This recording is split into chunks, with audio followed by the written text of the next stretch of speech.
Riverdale, New York, April 7th, 1903.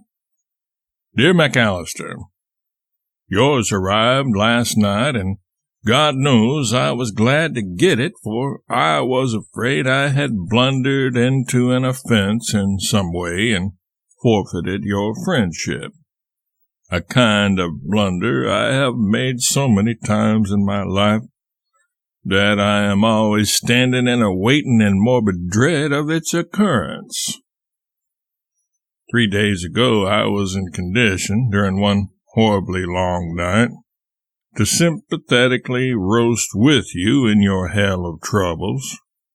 During that night I was back again where I was in the black days when I was buried under a mountain of debt. I called the daughters to me in private council and paralyzed them with the announcement, "Our outgo has increased in the past 8 months until our expenses are now 125% greater than our income." It was a mistake.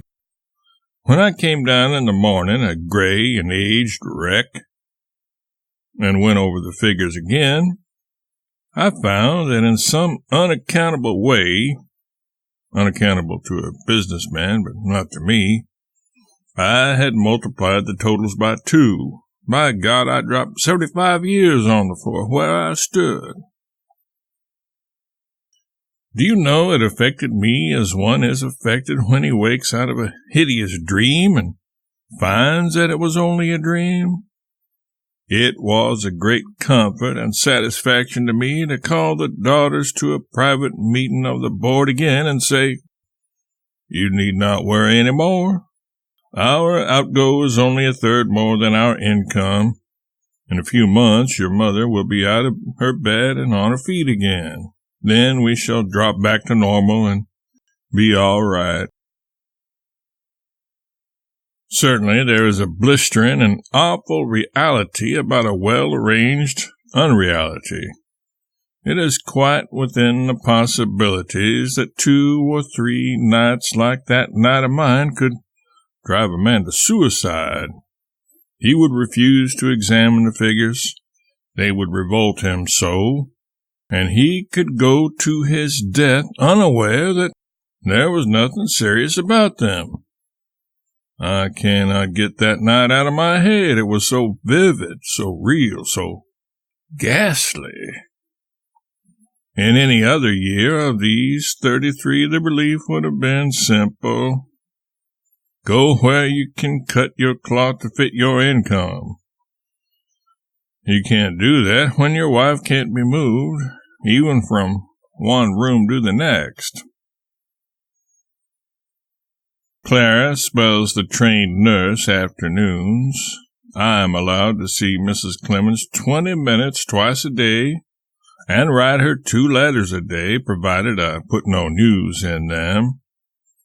No other person ever sees her except a physician and now and then a nerve specialist from New York. She saw there was something the matter that morning, but she got no facts out of me. But that is nothing. She hasn't had anything but lies for 8 months. A fact would give her a relapse.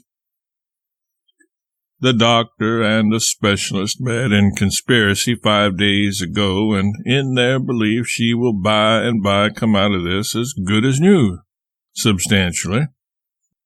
They ordered her to Italy for next winter, which seems to indicate that by autumn she will be able to undertake the voyage.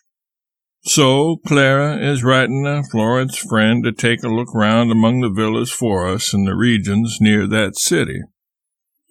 It seems early to do this, but Joan Bergheim thought it would be wise. He and his wife lunched with us here yesterday. They have been abroad in Havana 4 months, and they sailed for England this morning. I am enclosing an order for half of your founder's shares. You are not to refuse them this time, though you have done it twice before. They are yours, not mine, and for your family's sake, if not your own, You cannot in these cloudy days renounce this property which is so clearly yours and theirs. You have been generous long enough. Be just now to yourself. Mr. Rogers is off yachting for 5 or 6 weeks. I'll get them when he returns.